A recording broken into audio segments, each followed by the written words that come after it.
Qatar की हवा tight करने के लिए एक और देश ने भारत के साथ में हाथ मिला लिया है और यह देश भारत को अब न सिर्फ पेट्रोल, डीजल और गैस के अल्टरनेटिव को बनाने की टेक्नोलॉजी देगा, बल्कि गोल्ड जैसे कुछ इंपॉर्टेंट एलिमेंट्स भारत को सीधे तौर पर ऑफर किए जा रहे हैं। हालांकि इस देश के साथ भारत के पिछले कुछ विवाद रहे हैं, लेकिन यह देश भारत के साथ पुरानी सभी दिक्कतों को खत्म करने के साथ आगे बढ़ना चाहता है। दोस्तों, हम बात कर रहे हैं ब्राजील की, जिसके लिए आज भारत दुनिया का 5वां सबसे बड़ा ट्रेडिंग पार्टनर है। आज ये खबर सामने निकल गई है कि WTO यानी कि वर्ल्ड ट्रेड ऑर्गेनाइजेशन ने भारत और ब्राजील के बीच में 2019 में विवाद हुआ था, जहां पर ब्राजील ने एलोकेशन लगाए थे कि भारत बड़े स्केल पर शुगर से एथनॉल प्रोड्यूस करेगा। इसके अलावा शुगर पर भारत का बड़ा कंट्रोल है और इससे फूड सिक्योरिटी डिस्टर्ब हो सकती है। पूरी डेवलपमेंट क्या है इस वीडियो में समझते हैं। भारत जिस तरह से कतर को सबक सिखा रहा है, उसके लिए इस वीडियो को एक लाइक जरूर करें। साथ ही और भी नॉलेजेबल वीडियो पाने के लिए चैनल को सब्सक्राइब जरूर करें। अगर देखा जाए तो फाइनली कतर के साथ अब जाकर भारत ने खेलना शुरू कर दिया है और भारत अब सही मायनों में जियोपॉलिटिक्स का असली मतलब कतर को सिखाने वाला है, क्योंकि कतर के केस में भारत कोई रियायत नहीं बरतने वाला। भारत ने ऐसा कदम उठा दिया है जिसकी वजह से कतर की उल्टी गिनती शुरू हो गई है। भारत एक बड़ी मात्रा में LNG का इंपोर्ट कई देशों से करता आ रहा है, लेकिन कतर से कुल LNG इंपोर्ट का 50% खरीदा जाता है। इस बड़े LNG इंपोर्ट की वजह से कतर ने भारत के बीच करीबन $11 बिलियन का ट्रेड बैलेंस खड़ा हो चुका है और इसमें भी कतर का पलड़ा भारी है। लेकिन भारत ने इस पलड़े को अपनी ओर झुकाने के लिए एक ऐतिहासिक कदम उठा दिया है। भारत की पेट्रोनेट LNG की सबसे बड़ी इंपोर्टर है और भारतीय कंपनी कतर से 7.5 मिलियन मीट्रिक टन LNG हर साल खरीदती है।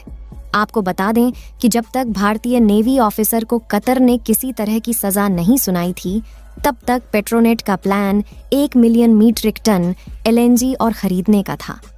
लेकिन पेट्रोनेट अब इस डील के अंतर्गत किसी भी एडिशनल खरीद के साथ आगे नहीं बढ़ना चाहती। अगर ब्राजील और भारत की बात की जाए तो इस छोटे से इंसिडेंट की वजह से दोनों देशों के बीच में थोड़ी सी कहासुनी हुई थी, लेकिन इन सब चीजों को पूरी तरीके से खत्म किया जा रहा है, जहां पर ब्राजील ने ऑफिशियल अनाउंसमेंट कर दी है कि वह भारत को फ्लेक्स फ्यूल और एथनॉल प्रोड्यूस करने वाली सभी टेक्नोलॉजी ट्रांसफर करने जा रहा है। और इसमें भारत की अहम भूमिका है। जब भारत ने G20 समिट के दौरान ग्लोबल अलायंस की बात कही, जिसमें बड़े बड़े अरब देशों ने भी पार्टिसिपेट किया था और लगभग सभी बड़ी अर्थव्यवस्था वाले देशों ने यहाँ पर पार्टिसिपेट किया, इसीलिए ग्लोबल बायोफ्यूल से काफ़ी प्रोजेक्ट बन जाता है, जिसमें सभी देश अपना योगदान देना चाहते हैं ताकि वो ज़्यादा से ज़्यादा प्रॉफिट कमा सकें। जहां ब्राजील दुनिया का सबसे बड़ा गन्ना उत्पादक देश है और सबसे ज़्यादा एथनॉल प्रोडक्शन करती है, और इतना बड़ा एथनॉल प्रोडक्शन होने की वजह से ब्राजील ने गैसोलीन के अंदर करीब 35% एथनॉल ब्लेंड करना शुरू कर दिया है।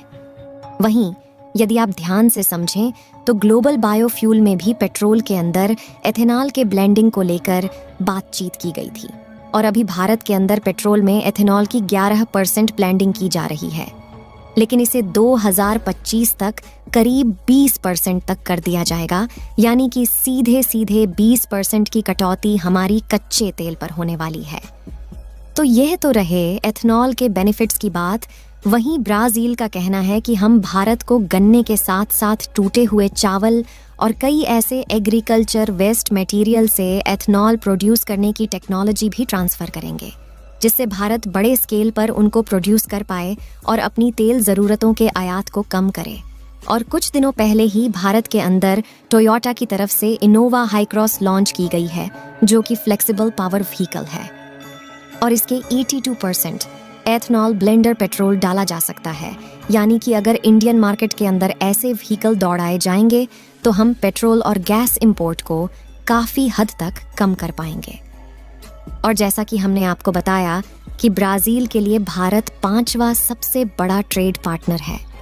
दोनों देशों के बीच में अभी करीब 100 बिलियन यूएस डॉलर का ट्रेड किया जाता है, जिसमें भारत का ट्रेड प्लस में है। और ब्राजील भारत को खासकर पेट्रोलियम, सोयाबीन, आयल और गोल्ड एक्सपोर्ट करता है, जिसमें इस साल आने वाले गोल्ड की कीमत करीब करीब 1 बिलियन यूएस डॉलर के आसपास है। साथ में नजर डाल लेते हैं कि अभी भारत के एथेनॉल इंडस्ट्री कहां पर है। साल 2021 और 22 में भारत की सप्लाई करीब 4.1 बिलियन लीटर्स की थी और इस साल यह 5% बढ़ी है, जहां अभी भारत की प्रोडक्शन कैपेसिटी करीब 1244 करोड़ लीटर की है और भारत में पेट्रोल के अंदर इथेनॉल ब्लेंड करके अब तक 55,000 करोड़ से भी ज्यादा रुपए की सेविंग की जा चुकी है। लेकिन अब ये ब्लेंडिंग सिर्फ 11% है। 2025 तक जब इसे 20% कर दिया जाएगा तो भारत लाखों टन होने वाले कार्बन एमिशन को रोक पाएगा और अभी हमारी जरूरत है वह करीब 1400 करोड़ लीटर है। इसी कारण भारत को इसे इंपोर्ट भी करना पड़ता है।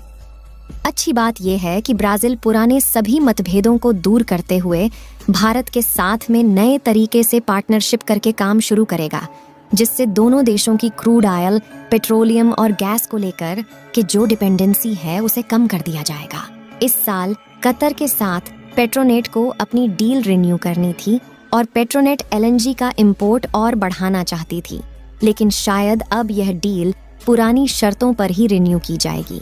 दुनिया का सबसे बड़ा एलएनजी प्रोड्यूसर होने की वजह से यहाँ पर भारत एक झटके में कतर से एलएनजी का इंपोर्ट बंद नहीं कर सकता। पर हाल ही में भारत एलएनजी के अल्टरनेटिव ढूंढना शुरू कर दिया है और इसमें हाइड्रोजन के अलावा बायोफ्यूल जैसे ऑप्शंस भी शामिल है। इसके अलावा ऑस्ट्रेलिया जैसे बड़े एलएनजी प्रोड्यूसर्स की तरह अब भारत जाने की तैयारी कर सकता है, क्योंकि हाल ही में कतर ने चीन के साथ मेगा एलएनजी कॉन्ट्रैक्ट साइन कर लिया है और कतर धीरे धीरे अब उन सभी देशों की तरफ बढ़ने लगा है जो भारत के खिलाफ खड़े रहते हैं। अब अगर इसके चलते भारत को किसी भी तरीके का नुकसान होता है तो यह नुकसान केवल टेम्परेरी होने वाला है। हालांकि इसके लॉन्ग टर्म नुकसान कतर को झेलने पड़ेंगे, क्योंकि ऑलरेडी भारत खाने पीने की कई चीज़ों के अलावा टेक्सटाइल, इलेक्ट्रॉनिक्स और इंजीनियरिंग गुड्स कतर को सप्लाई करता है। इसके साथ साथ कतर में फंसे 8 एक्स नेवी के नौजवानों को बचाने का भारत सरकार भरपूर प्रयास कर रही है और इसीलिए भारत ने कतर से गैस इंपोर्ट को बंद करने की बात भी कह दी है। लेकिन आपको क्या लगता है कि भारत सरकार इन 8 नौजवानों को बचा पाएगी या नहीं? अपनी राय कमेंट में जरूर बताएं। इस वीडियो को यहीं पर खत्म करते हैं। इस वीडियो को एक लाइक जरूर करें और अपने दोस्तों तक इस वीडियो को शेयर करें ताकि उन्हें भी जानकारी मिल सके। इसी तरह और भी नॉलेजेबल वीडियो देखने के लिए अपने भरोसेमंद चैनल को सब्सक्राइब करके बेल नोटिफिकेशन को ऑल पर जरूर रखें। वीडियो को अंत तक देखने के लिए धन्यवाद।